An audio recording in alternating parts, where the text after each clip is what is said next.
And there's the bot. Hi, Craig. Hello, Craig. Long time no see. Good gravy. Well, let's actually give you 1 sec. I just want to grab myself a bottle of water over here, and then we can just kick this thing off and yay. Sure.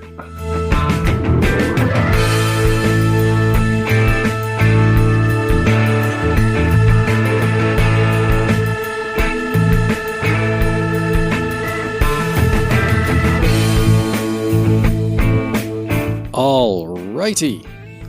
Well, welcome back to another episode of Scouting Stuff. You've got 2 of us this evening. Scouter Colin is at that end of the internet. Hello. And I'm Scouter Ken. And I am definitely at the other end of the internet, and in fact at the other end of the country entirely. How was your trip? The trip itself was uneventful. The isolating in a hotel for 14 days is even more uneventful than that. How that works for you? Is that something like, do they keep tabs on you, or is that just an honor system? Or? So, damn it, Craig, come back. Don't go anywhere. So anyways, yeah, so the way this works, and it is admittedly rather annoying. So I had to register with the Red Cross, and this for a couple of different reasons. One of those being that, in a few days here, I think on Saturday, they're going to show up and actually give me a COVID test. And then again on whatever my day 10 is. Oh, yeah. So the 17th. Yeah. Yeah. So I have to take 2 COVID tests. So that was part of it. But then also I get a phone call every morning, automated system kind of thing from the Red Cross, basically saying, have you arrived in New Brunswick? Yes. Are you under an order to self-isolate? Yes. Are you self-isolating? Yes.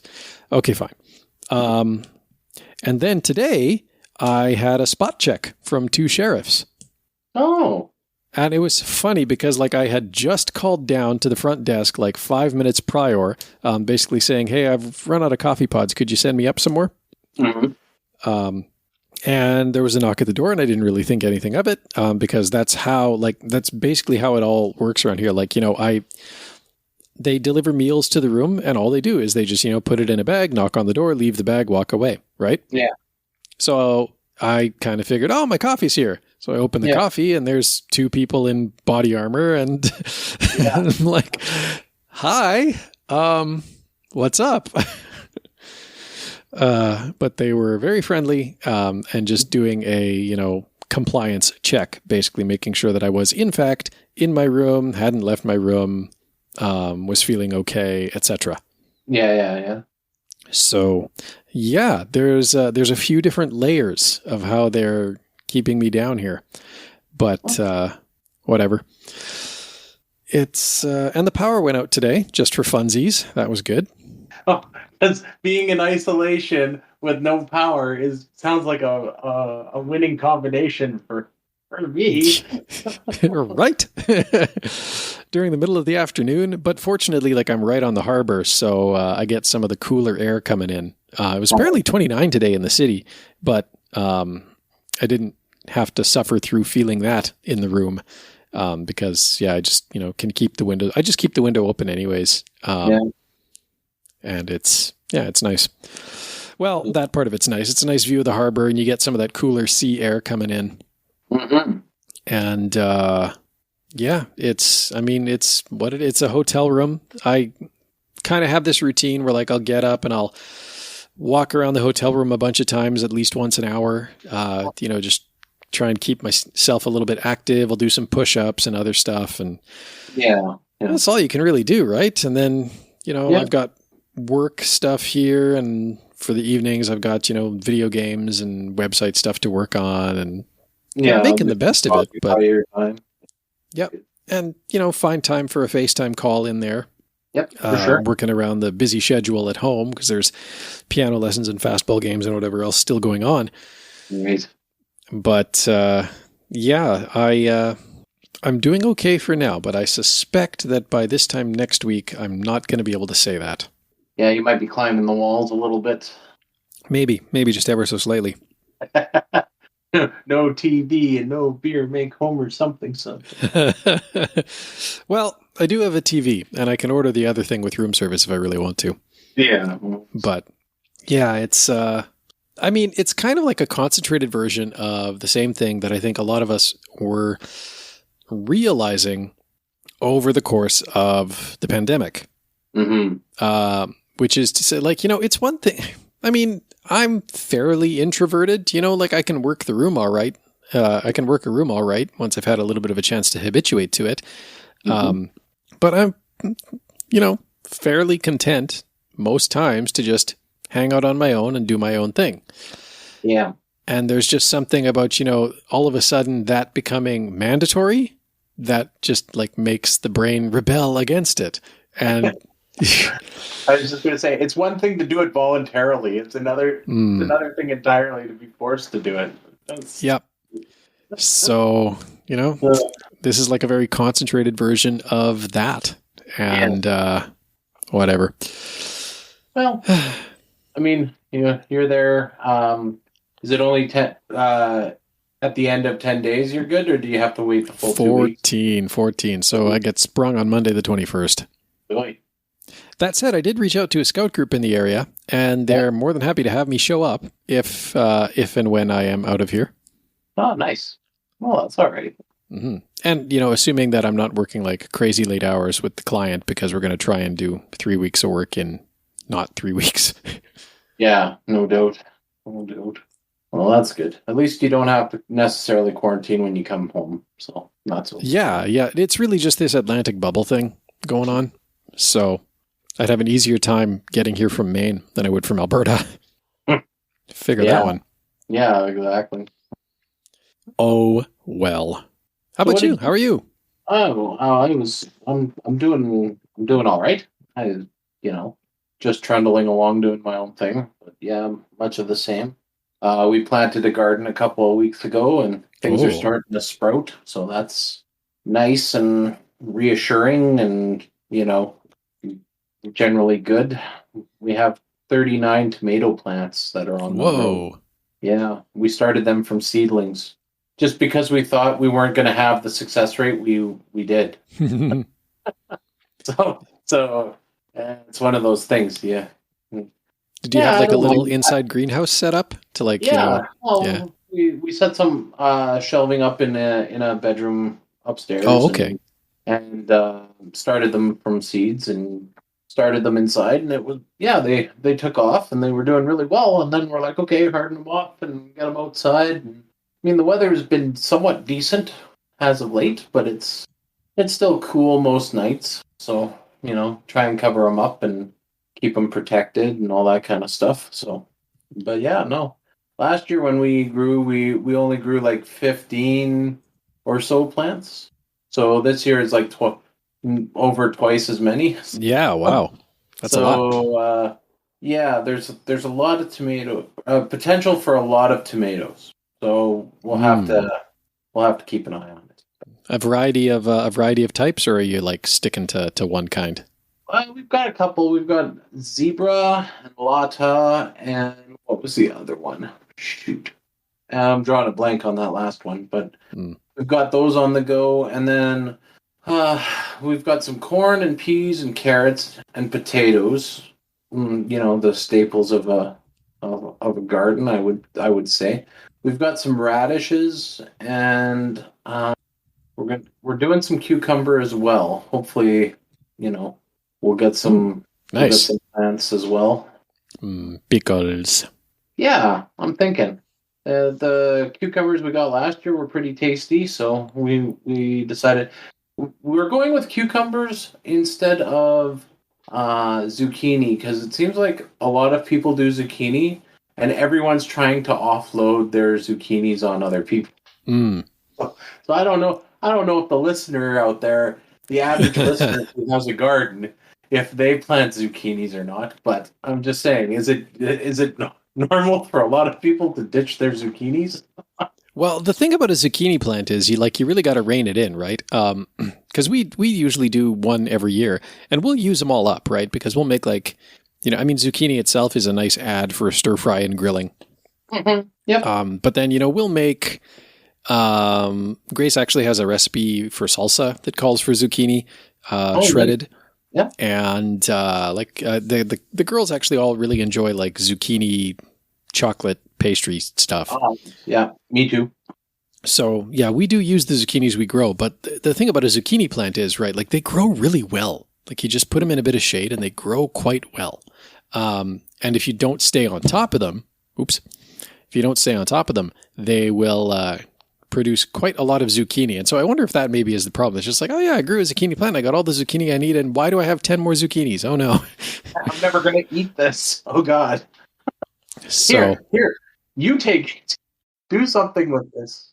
Yeah, we got like 3 or 4. Well, no more than 4, but I'm pretty sure we got like 3 zucchinis from a friend, and yeah, we chopped one up and used it in a dish, and it was great. And then we had another one, and we're like, okay, figured out what to do with it. By about the third one, I'm like, I don't know what to do with it. Lasagna.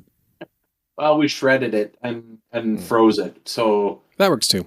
Because they were monster zucchinis. Like, they weren't small zucchinis by any stretch. They were like the mammoth, That's the other thing about zucchinis is they'll get away from you. I have a photo of one that Juliana pulled out of our garden, and it's literally like, she's holding a baby.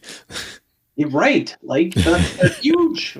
Yeah, just monstrously large vegetables.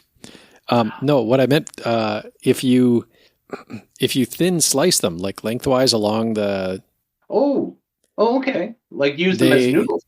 Yeah, you can use them as lasagna noodles. Okay. That's another one out there. Oh, I never thought of that. Mm-hmm. It's actually really good.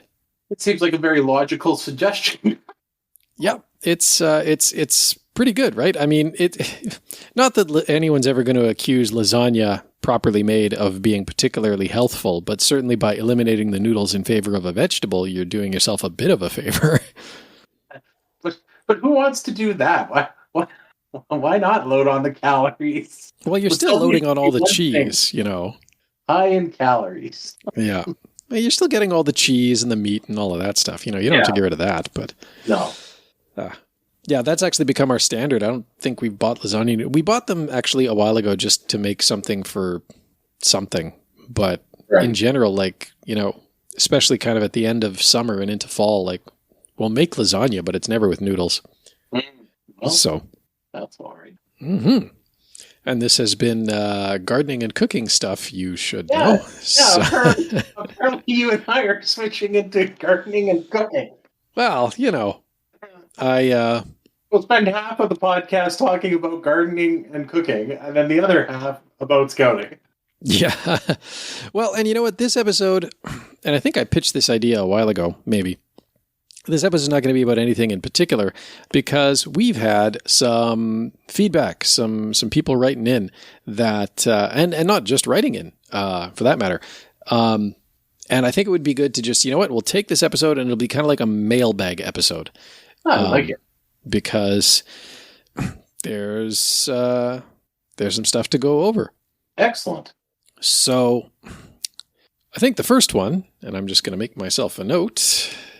Mm-hmm. I think the first one is, we actually did have a voicemail. Yes. Yes, we did. Yes. From JP Torunsky, also known as Bagheera, to the 36th Ottawa Cubs, I believe. And you may recall, he's popped up in a few episodes here and there. Mention of him has, at any rate. Because he's the one who issued that Get Outdoors Winter Challenge to Cub Scouts across Canada. Mm-hmm. And so he just dropped us a line to let us know how his own pack had done. Hello, Scouting Stuff You Should Know podcast. It's Bagheera with the 36 Ottawa Cubs again. Our winter challenge wrapped up back at the end of March, and we've gotten the final results, and 11 out of the 16 Cubs successfully completed the challenge. We're declaring them to be Winter Ramblers. The challenge was to hike 50 kilometers, skate 75 kilometers, or cross-country ski 100 kilometers. In total, we hiked a whopping 469 kilometers, skied 176, and skated 142. It was a good way to get outside and make the most of our beautiful winter. All right. Keep up the good work at the podcast and have a good summer. Bye. And, I gotta say, they made some good distance. So his pack evidently has 16 cubs. He's had results back from 11. 11. And, yep. And just the numbers he's putting out there, especially the numbers hiked, right? Over 400 kilometers hiked between a lot of them in wintertime, no less. Well, I think it's about being consistent. If you get out and you do something, even if it's for a short while, but you get out often and do it, the kilometers will add up fairly quick. That's true too. That's true too. A couple kilometers here, a couple kilometers there. Yeah. It does add up. But no, you're going to say something. Oh, yeah. No, I was just going to say kudos to them. Yeah, definitely. Very, very well done. And, anybody else listening to this, if your Cubs took on the challenge as well, by all means, get in touch with us. And we'll pass along your results to JP and let him know that you have been getting your Cubs outdoors and active during the wintertime as well. So now this next one may be a repeat, but it was still in the inbox and I had still flagged it as unread, so I'm thinking it might not be. And this is another name that's showed up before as well. This is Scouter Dan Tapley, who I know has commented and written into the podcast in the past. And he chimed in. He says, so I just listened to the sleeping bag episode. First, on stuffing versus rolling, I found Cub Scouts are ultimately more successful when they stuff their sleeping bag sack, and it gives them a sense of accomplishment over trying to roll it up. Which, I think is very, very true. Yeah, I would think so as well. It's just you have this sleeping bag and then you've crammed it into a smaller thing. Yeah, well, and you know what I came to appreciate too about the rolling versus stuffing debate is so just before I left home, we had it was Elena's first communion. So we had obviously we were able to actually go to the church, which was nice. The restrictions lightened just in time. And then afterwards, we actually have one of those pop-up picnic shelters. So I set that up on the driveway with a handful of chairs, and then we kind of arranged for Grace's parents and some of her sisters, and then my parents to all come by at staged times. So we were never exceeding that 10-person outdoor gathering limit. Yeah. Kind of, extended out and so that kind of went all day and into dinner time. But just had people coming by, sort of for an extended party, if you will, to celebrate, Elena. And afterwards, of course, we're packing down the pop-up shelter and trying to. So it's the skeletal frame of the shelter is all interconnected, and it just folds right up. It's really, really quick and convenient. But of course, there's the top, right? There's the tent-ish portion that has to be folded up or rolled up or just also stuffed into the bag around the frame. And I came to appreciate very quickly that when I tried to roll it up, there was a lot of air trapped in there and it did not fit as well in the bag as I would have hoped versus, just being fine, unrolled it, stuffed it in, no air, no problem. Yeah. I don't know. There is something satisfying about stuffing a tent or a sleeping bag or whatever into a small sack. Yes. But yes, I do think it also though fits better. Rolling the sleeping bag up, especially if you start from the open end, you're going to be trapping air in there, and then it's not going to fit. It's not going to fit as nicely, and there's a lot of potential frustration there. Yes, agreed. On the flip side, though, a smaller cub might struggle a little bit to actually jam the last few fistfuls of sleeping bag into the bag. Yeah, you have to be pretty persistent about making sure you as far as technique goes, I don't know about Yes. you. There kind of is a technique to actually stuffing a sleeping bag in a stuff sack well, like I've found anyways. There You is. can't just randomly jam it. You have to position yourself like over top of it and like really work essentially every punch or every handful that you're moving all the way to the bottom. Like it has to, essentially bottom out every time. Otherwise, you're gonna run into that problem where you're gonna have more outside of the bag than inside the bag. Yeah. And the other thing I find too is when you're stuffing a sleeping bag into a stuff sack, you'll push one handful of sleeping bag down into the bag, and maybe you'll do another one as well. And then you'll start to notice that, you're biasing towards one side. So you've created a gap, right? Mm-hmm. So you're basically, do a couple of stuffs and then find where your gap is. And that's your next target, right? And so you're kind of always looking for that open space inside the stuff sack. And that's your next target. Yeah.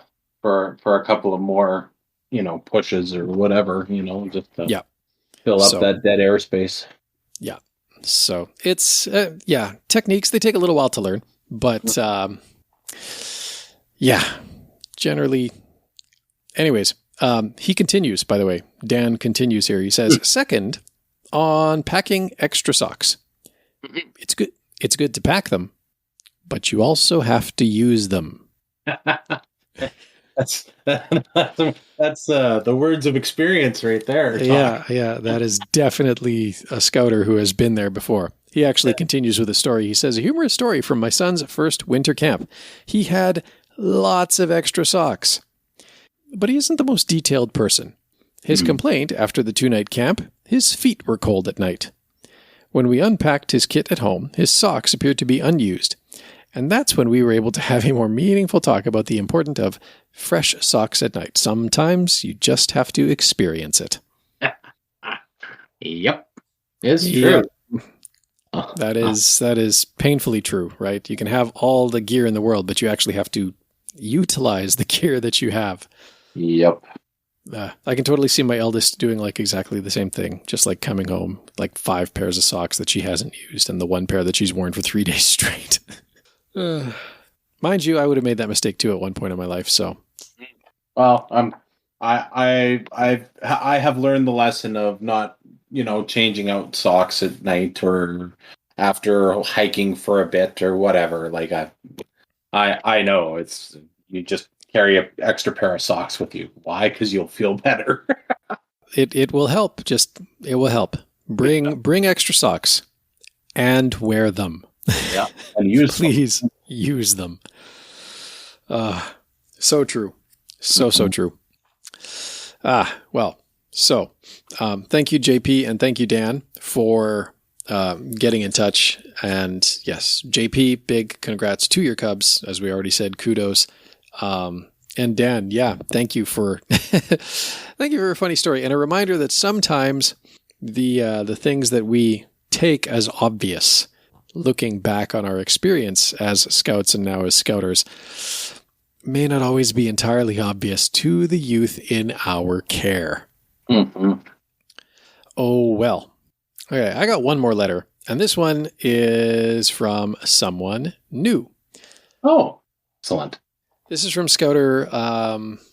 Now, I apologize in advance if I do not pronounce this correctly. I'm going to go with what, my eyes are telling me is the phonetic pronunciation, but I do understand that sometimes Irish names render a little differently than they are spelled.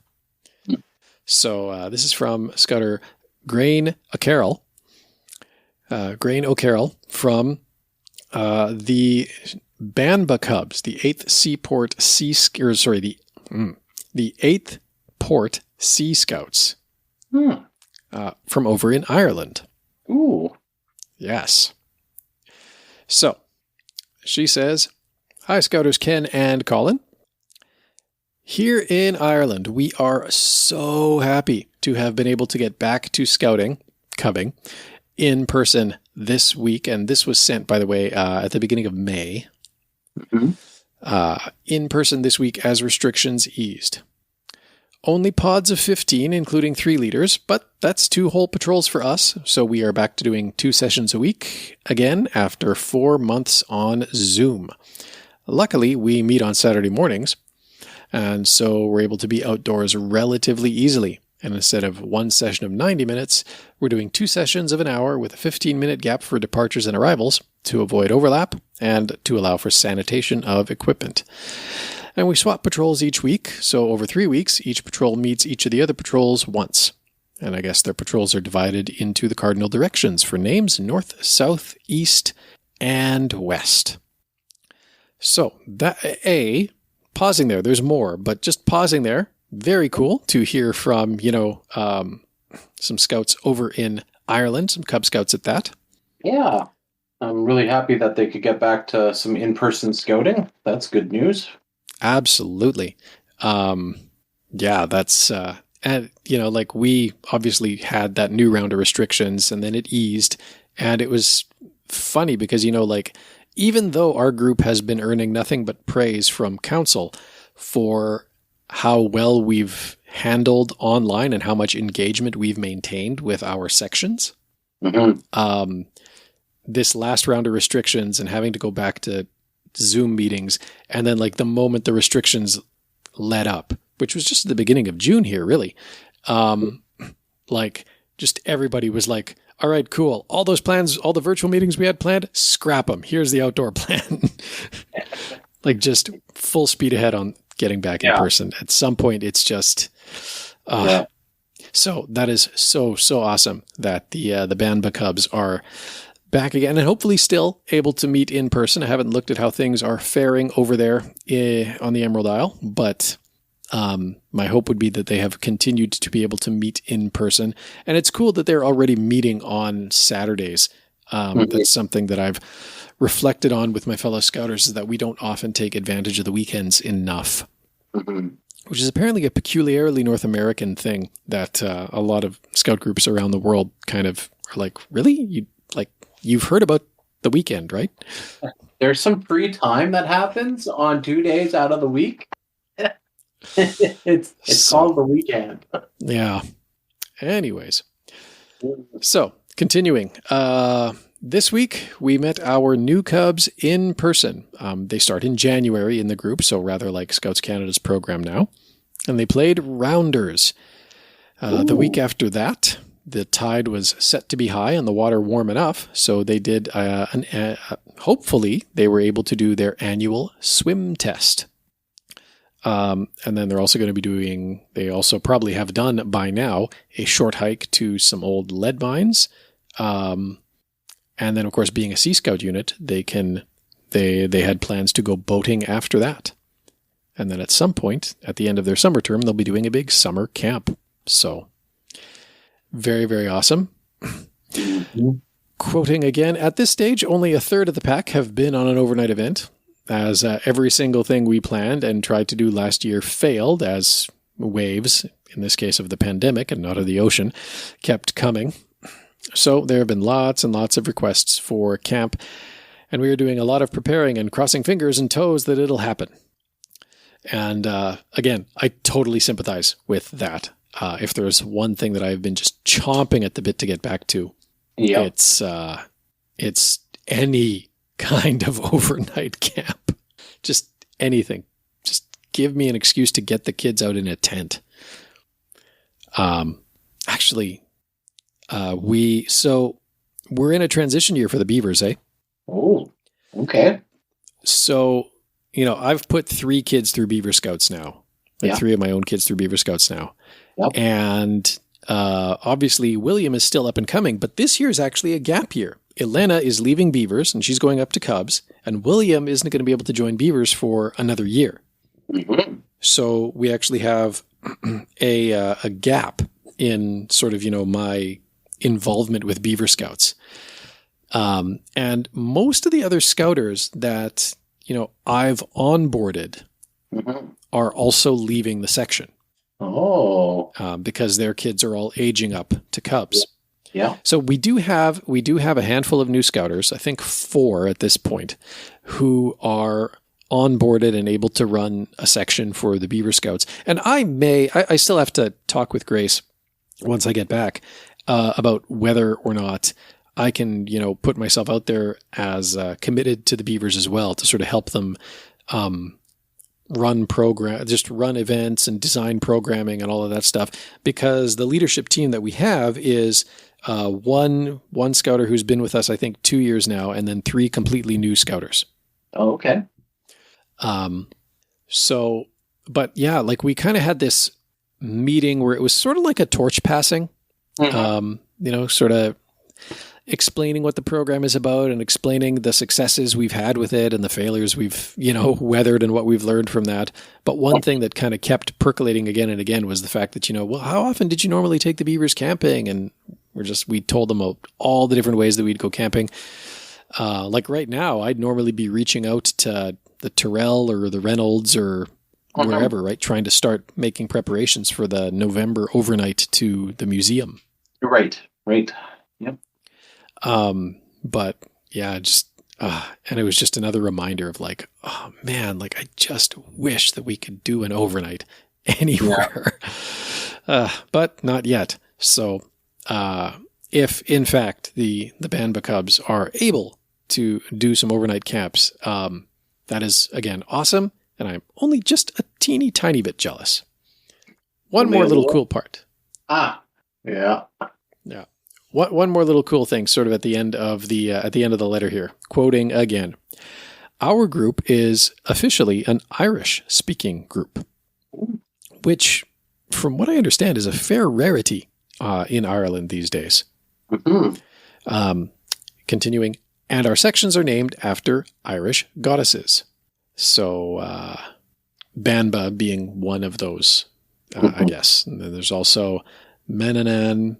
I'm scared to even attempt some of these names because even though they look like they should be easy to pronounce, I know enough to know that they probably won't actually sound. If I pronounce them phonetically, I'll probably get them wrong. Maybe they would be so kind as to provide us the phonetics for it. Yeah, for sure. I would happily, insert a voicemail with a little bit of a pronunciation lesson. We would like to learn. Mm-hmm. I'll include them in the show notes.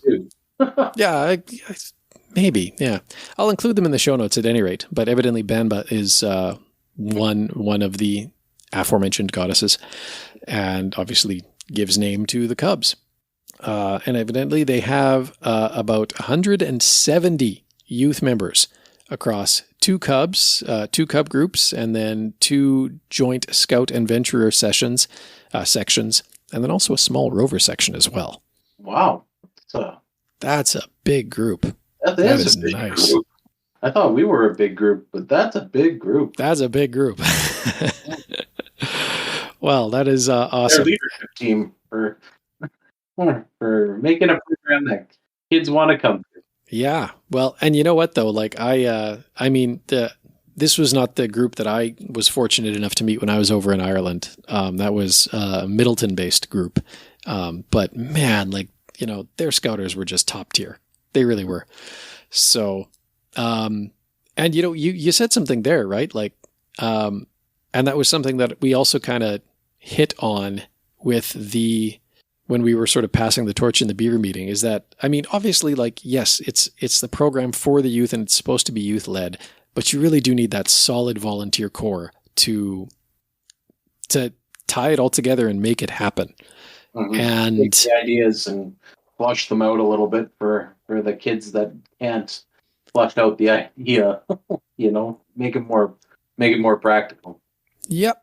Well, and a group of that size, right? This is arguably a reflection on, groups like the 59th as well, which saw explosive growth for several years there as well. But a group of that size, like 170 youth, mm-hmm. that says something, right? Like you were kind of hinting at there, that really says something about the programming they're delivering and just the level of engagement that they're building in the youth.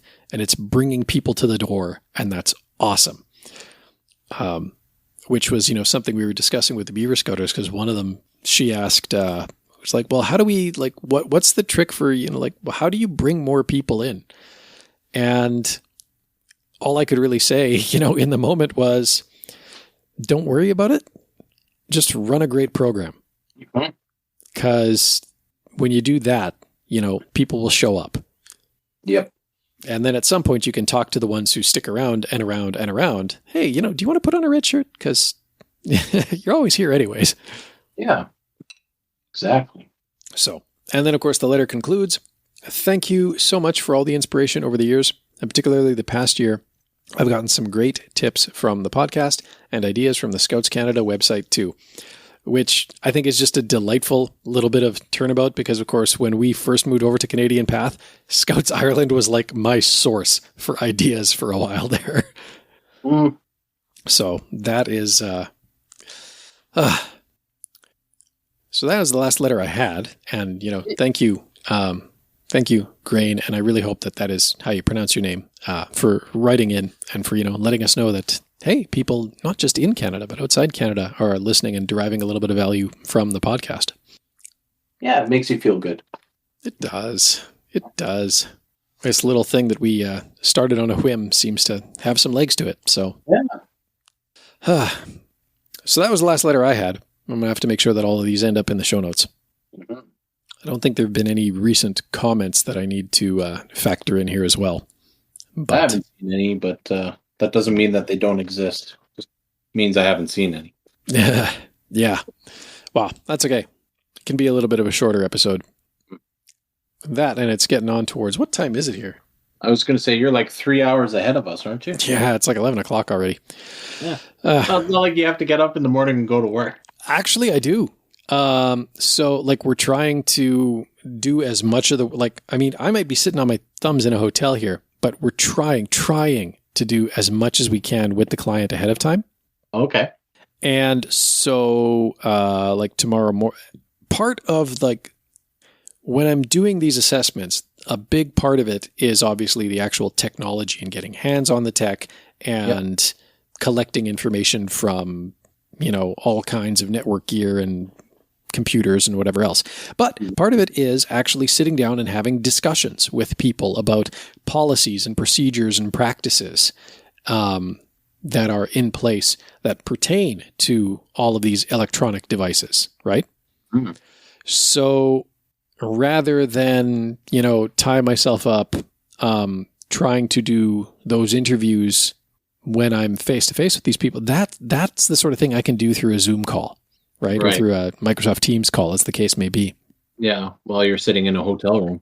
Exactly. I can totally knock those out for the different sites that I have to get to. And so that's the plan. And unfortunately, or fortunately, one of these sites, their lead tech guy is like, I have time tomorrow morning. Okay, cool. We'll talk tomorrow morning. That's fine. So I gotta be up for 8 o'clock. So, right on. Yeah. Good stuff. And then, then I can spend the rest of the day doing 3 hours behind your actual time. You know what? The jet lag isn't so bad for this one. Yeah. Honestly, the worst jet lag I ever experienced was 2 projects back to back. One was in Kentucky and the next week was in Oregon. That was awful. Because you go 2 hours ahead and then 3 hours back. And it was terrible. I never found it hard to travel multiple time zones. The ones that really kind of tweaked me are just the hours time zone changes. And I don't know why it is. Maybe it's because when I travel, it's like a hard reset. I'll sleep on the plane or whatever and then get to the hotel and sleep some more. And then you wake up and you're just like, okay. And you go for the full day and then the next day you're good. Yeah. Whereas, you go for an hour and it's just kind of like, well, yeah, maybe you didn't sleep or whatever, right? Because it's just a short flight for an hour time zone change. Yep. It's so, yeah. Yeah. I don't know. I've flown halfway around the world before and that was all right. And you can sleep on a 12-hour flight. You really can. Most people can.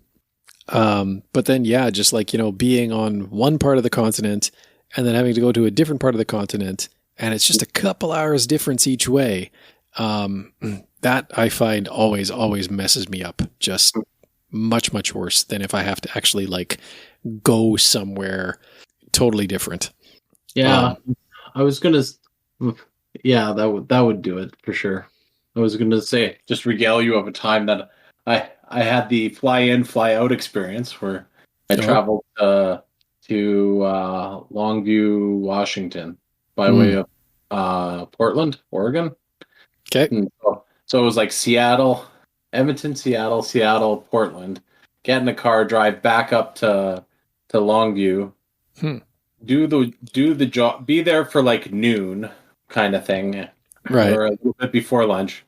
Be there for the better part of the day. Get back in the car, drive back to Portland to the airport. Get back on a plane, go back and reverse it back all the way back up to Edmonton. Wow. The worst part. That's a long day. This is the sock. This is the socks. Sometimes you don't learn as a. So I went and I did this job, and I thought to myself, you know what? I'm just going to deal with this part. I'm not gonna get dirty. I'm not gonna get no. or whatever, right? So little did I know, I got completely filthy. Oh no. And I was absolutely gross. Sweaty, gross, the whole bit. So I'm like, I got back to the Portland airport, and I'm like, oh man, I can't in good conscience get on a plane like this. This is ridiculous.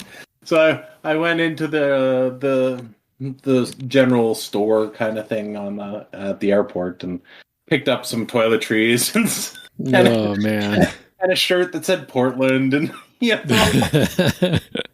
into the bathroom and had a bird bath and cleaned myself up and all that kind of stuff. And that's rough. Put myself back together so that I could get on a flight and come home.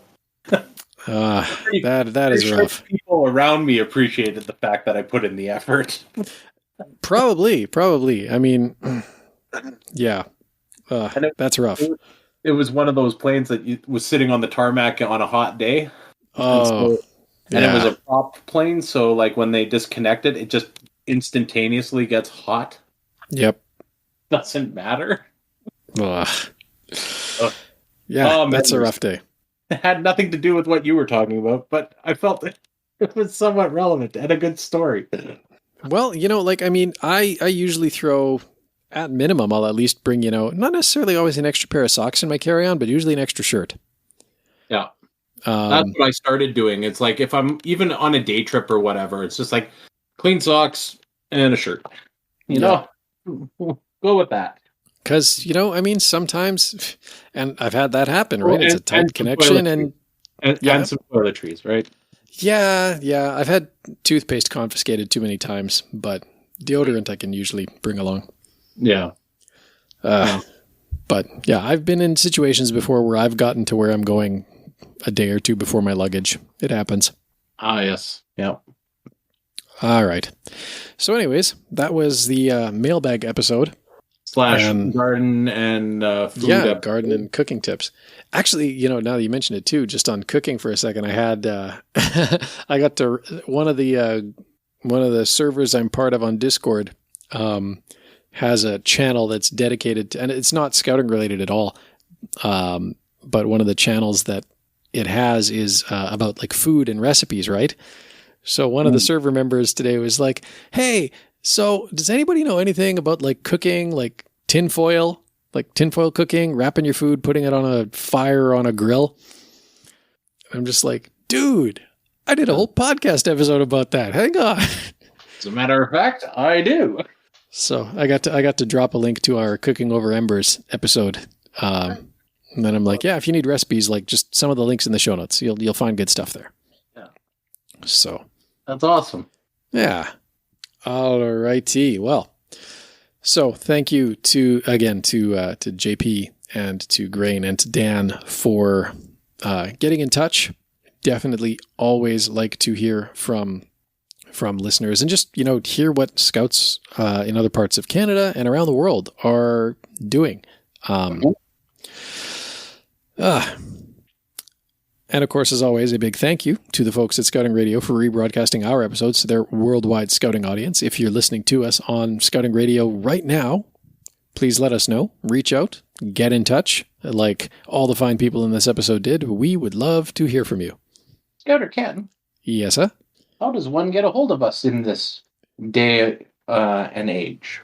Well, so if you want to get in touch with us as JP did, you can head right on over to scoutingstuffpodcast.com and look kind of down towards the bottom right of your browser window, and this is true on both mobile and desktop. Look towards the bottom right, and there will be a little blue microphone icon. And that will allow you to leave us a voice message. And then, of course, we can easily insert it into our episodes when you do that. On the other end, if you want to get in touch as Dan and Grain did, you can email us, scoutingstuffpodcast@gmail.com, scoutingstuffpodcast@outlook.com. I check both of those inboxes regularly, and I'm more than happy to hear from you at either of them. And of course, we're also on social media, twitter.com/SSYSK podcast, Facebook or Instagram.com/Scouting Stuff Podcast. And of course, we have the Discord server here that we use to record episodes and occasionally to chat with each other and other scouters from around the world. And I think there's a few scouts on there as well. Mm-hmm. And of course, you can always leave us a review on iTunes, or if you go to the website, there's a reviews page and you can find links to services that accept reviews from listeners. So you can actually even just leave a review right on the website. Mm-hmm. So those are all the ways to get in touch with us. And please do feel free to avail yourselves of them, because we like to hear from listeners, rather, not readers. Well, I mean, maybe you're reading the show notes. Hopefully you are. Yeah, or reading the chat pages or whatever that we Exactly. Cool. Good cover. No one will spot it. No. I think I mentioned it once, but I got away with it. Mm-hmm. All right. Well, thank you for making the time tonight, my good friend. Same to you. I'm glad you made it to your destination in a uneventful fashion. Right? Oh, my goodness. Okay. And thank you, of course, out there for listening. And until next time, be prepared.